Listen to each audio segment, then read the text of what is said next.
All right, here we go. Brand new Flyers Daily for the 27th of January, 2024, as the Philadelphia Flyers will wrap up their pre-All-Star schedule with a matinee game today at 12:30 against the Boston Bruins. It is Mark Recchi Hall of Fame Induction Day at Wells Fargo Center.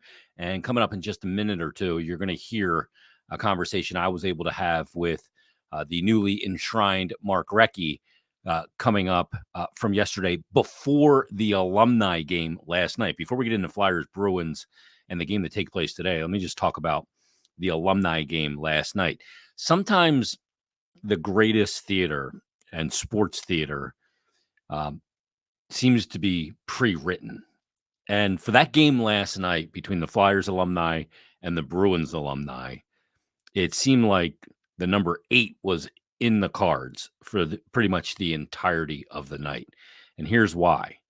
Mark Recchi ends up scoring the first goal of the game for the Flyers against the Bruins alumni. In typical Mark Recchi fashion, left-hand shot going down the right side, that release on his off wing on one leg that we saw so many times in his NHL career. And in my mind's eye, when I think of Mark Recchi, it is going down the right side with that left-hand shot. And he gets up on his left leg, which is probably the wrong leg to be on. But for some reason, he could snap a shot from there. And being that it's on that left leg on his off wing made it really difficult for goalies to pick up. And that's how he scores the opening goal. He ends up with 2 goals in the game. Then in typical written in the stars fashion, Flyers go on the PK in the game because Scott Hartnell decided to use his glove as a bowling ball to try and knock a puck off the stick of a Bruins alumni player. And on the PK, Craig Berube, who was the coach of the Flyers alumni, puts out Patrick Sharp, who looks like he could still play in the NHL. Mike Richards, who was a great penalty killer in his signature Flyer moment, is shorthanded against the Montreal Canadiens in Game 5, and that goal he scores against Jarro Halak. Kimmo Timonen was on the ice. I'm not sure who the other Flyers defenseman was, but he puts out 4 of his best players, and when you know it, a 2-on-1 ensues, and Patrick Sharp threads a perfect pass to Mike Richards, number 18, and he puts it in for the goal, shorthanded, and then Donald Brashear, number 87, picks up a goal, and then, how about it? Let's take it further. Number 88 scores a goal after a tremendous backhand feed from John LeClaire. The only goal that the Flyers scored that didn't have the number 8 in it was when Patrick Sharp scored. He was number 9, and the Flyers end up defeating the Bruins. I think the final was 6-2. But it was a really, really great night. Usually those alumni games, I've gone to a bunch of them, and you get about a period in, you're like, okay, I've seen enough. It's good. And it's been nice to go down nostalgia and, relive some of the old faces and the old names and all of that. But it was an entertaining hockey game. If you didn't get a chance to check it out, you can go on the Flyers YouTube channel, check it out there. Brian Smith and I took care of the broadcast last night. It was a lot of fun and just a really, really great night of hockey.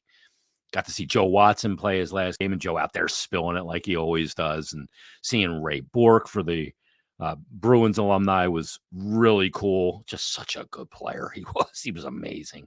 And a really fun night of hockey. Before we get to Flyers Bruins today, Danny Briere, Flyers general manager, took care of some business yesterday. It was not an off day for the GM as he came to an agreement with Owen Tippett and his agent to extend Owen Tippett's contract for 8 years with an average annual value, a $6.2 million AAV for Owen Tippett. He gets over $49 million. Tippett, I think we forget this sometimes. Tippett's only 24 years old. He'll be 25 coming up on the 16th of February. He's got 30 points this season, 18 goals, 12 assists, 30 points, 46 games. He's done that in. He comes to the Flyers, of course, in that Claude Giroux trade. They have a number 1 first-round pick from Florida, also as part of that compensation for Claude Giroux.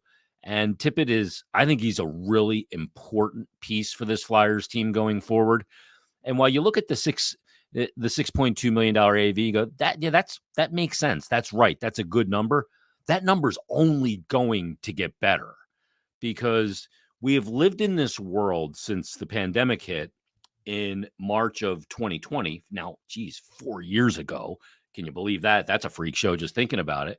But we've lived in this flat cap world since then. And it almost feels like we're numb to the flat cap world of the NHL. Well, we're going to get back to the real world of the NHL and a rising cap this offseason. And there's going to be some huge escalations in the cap. And that's 6.2 mil is going to shrink more and more, not in the 6.2 range, but more and more in percentage of the cap. And that's really the number that matters. And when you're locking up a 24-year-old player, will be 25 when the contract starts, for the prime of his career, and you believe in him, you know his makeup. We talked to Danny Briere last night on the broadcast of the alumni game, and he said he's a guy that wants to be here. He's a guy that wants to be a part of this group and be a part of this core, and they believe in him as a player. The deal just makes a ton of sense. And again, that percentage of cap is just going to keep getting lighter and lighter and lighter over those years. And now you have cost certainty of what is an absolute core piece of this team going forward. Great to see that contract done. It looks like there's a deal done for Ryan Poehling as well. There's an agreement on the contract, hasn't been signed yet. Poehling hasn't signed it yet, but there is an agreement on the deal. That'll be a 2-year extension. So another piece of business that Danny Briere was able to accomplish yesterday. All good news on that front. I'd like to get Owen Tippett back on the ice. I think we'll probably see him after the All-Star break, but great piece of business to get Owen Tippett done. And I think that the more you waited this season, the more and more that number was going to go up as Tippett keep playing well when he comes back. So that's really good news for the Flyers moving forward. Now, good news today would be a Flyers win over the Boston Bruins, and it is not going to be an easy task. This is the team in the NHL with the second highest points percentage. They're a team that, even though Patrice Bergeron retired, still one of the elite teams in the league. 6-1-3 in their last 10. Their record this season through 48 games, 39-9, 69 points. They're 5 points up on the Florida Panthers for the top spot in the Atlantic Division of the Eastern Conference. They're good on the road, 14-5-6. And the Flyers need to be better at home. Flyers at Hockey 500, 11-11-2 at home. Flyers been much better on the road this season, 14-7-4. But the Flyers sitting right now in the third spot of the Metropolitan Division, 3 points back of the Canes, and the Canes have 2 games in hand. So that's been big. Carolina's been good lately, 7-2-1 in their last 10. Flyers 5-5 in their last 10. Flyers sitting 5 points up on the 4th place Devils, 5 points up on the 5th place Islanders, and 6 points up on the 6th place Capitals, and Flyers sitting 7 points up on the Penguins. Penguins and the Caps have each lost 3 straight. So the Flyers 4-game skid is mitigated a little bit in regards to those 2 teams. And the Islanders have lost their last 2. Devils lost their last 1. Carolina's won their last 2. Flyers have lost their last 4. So Flyers need to end this skid at 4. They won 5 straight. Now they've lost 4 straight. Can they keep it at 4 straight and head into the break feeling good to get some time off, get rejuvenated, get right back at it, and get back to the schedule when they return after the All-Star break against Florida on the road? Then they'll come home for 3 games against Winnipeg, Seattle, and Arizona.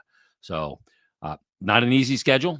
It's going to be a push to the playoffs from when they return, but they've got some business to take care of coming up today against the Boston Bruins. Who leads the way for the Bruins when it comes to points?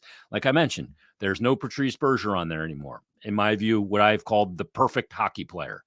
But the Bruins, they're a team that spreads it out. Obviously, David Pastrnak is an absolute just weapon. And we've seen him inflict his pain on the Flyers over the last couple of years. 31 goals this year in 48 games. He's got 69 points.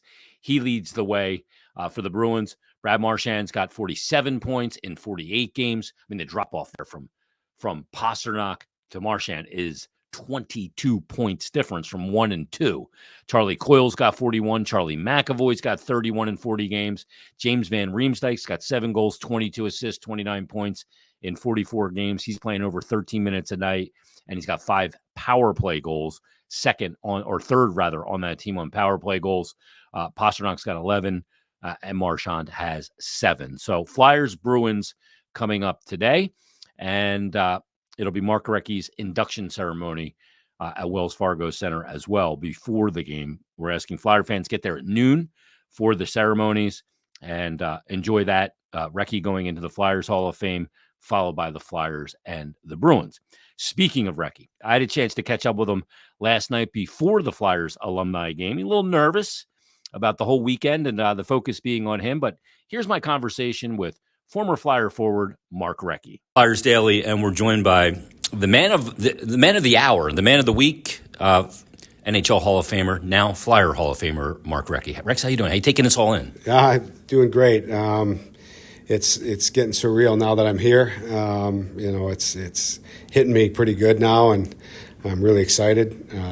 Getting nervous now, but more nervous than when I play. So, this is I'm really truly humbled by this, and it's an amazing honor, and I'm excited about number one, getting in the dressing room tonight with the guys and having some fun and going out there and playing a little game and enjoying a few beverages after together, and then tomorrow get ready for that.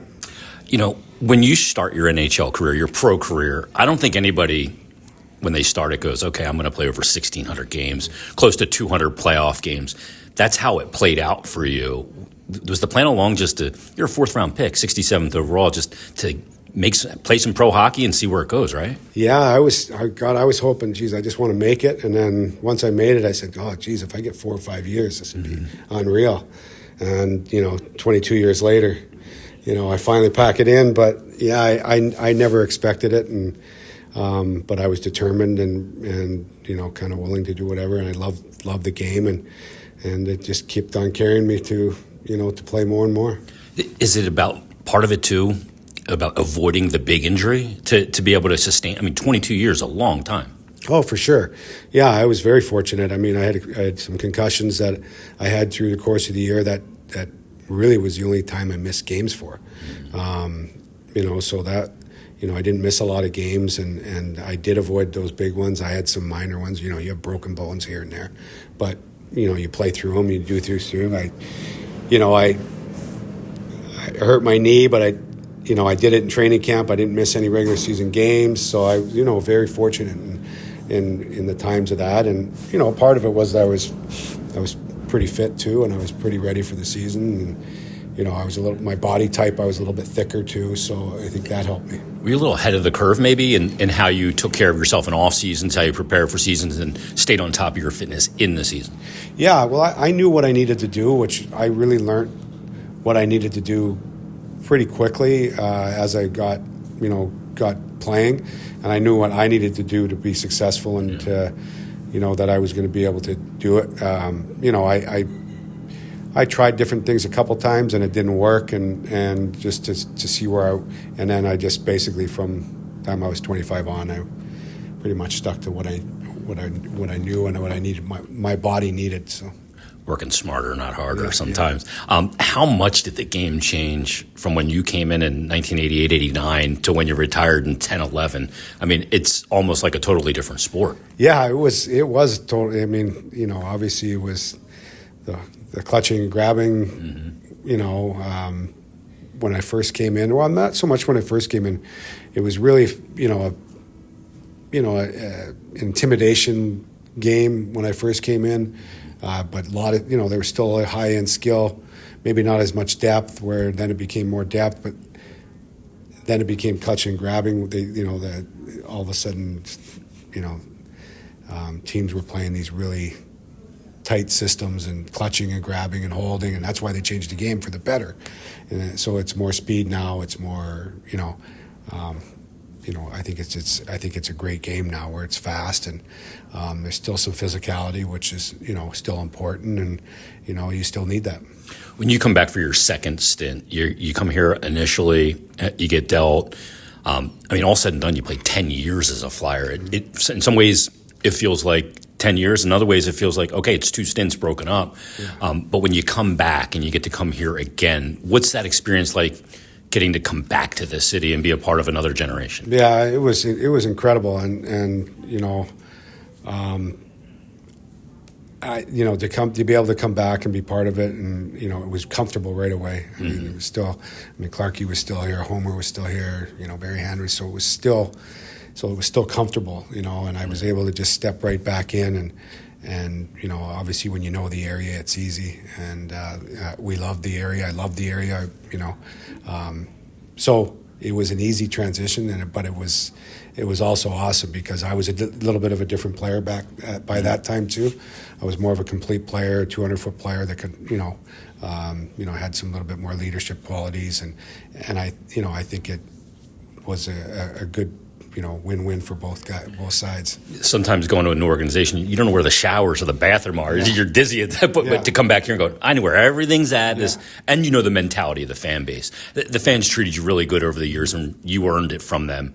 Is that one of the things you're really proud of as a Flyer player? Yeah, absolutely. And, I got asked that question about the pressure. I mean, I didn't feel it. I mean, I felt the push, but I never felt the pressure because, they only want the best out of you. And, I felt I gave it my all every night, and I think they appreciated that. And, I appreciated them. And, I love how passionate they were. It's a tremendous place to play. There's no better. I mean, that's great to have that little push. I mean, and I think it should drive you. And, there's nights February where it's like, oh man, I don't want to let them down. Mm-hmm. Don't want to let my teammates down. Don't want to let the fans down. We got to go here. You're tired, and it's a grind right now. But they're that sixth player on the ice with you, knowing that hey, they're going to give you a little push. They're going to let you know one way or the other, and good or bad, which is great. And you go out and do your job. And I think that's where, I was very fortunate that, they knew I was going to be there every night for the team. Last question for you. And I love asking guys that have dedicated so much of their life to the game. You've given so much to the game, and I think the game's given a ton to you. Yeah. What has it given to Mark Recchi, this wild, crazy game of hockey where we chase around vulcanized rubber on skates? Well, it's given me everything. I mean, it's given me my life. I mean, I'm very thankful for the game of hockey, and we can't do it without the fans, and we can't do it. I mean, if we don't have the fan support, we don't get to do the thing that we absolutely love to do, and the game we love to play. And so it's given me everything, and everything, and I've been involved in. In my 30 years, I think now somewhere around there that I've been doing something in the NHL, and it's. It's incredible. I never would imagine it, when I was growing up that I was, that my livelihood was going to be, playing hockey or being part of hockey. Yeah, if you could have signed it up for it, you would have 1,000 times over. Rex, congratulations on getting into the Flyers Hall of Fame. Thanks for doing this. Enjoy the night. I appreciate it. Thank you. Mark Recchi playing over 22 years in his NHL career, and just thinking about how much the game of hockey at the NHL level changed from when he came in around 1990 to when he retired in 2011 is a remarkable change. It's probably changed 4 times in the period of time of his 22 years in the NHL. What a classy guy. What a great player he was. The wrecking ball. And he looked good last night in that alumni game as well. So thanks to Mark Recchi for joining us on this episode of Flyers Daily. And also congratulations, Rex, on getting into the Flyers Hall of Fame. All right, that's going to put a wrap on this episode. We'll recap Flyers Bruins tomorrow on what will be a brand new episode of Flyers Daily.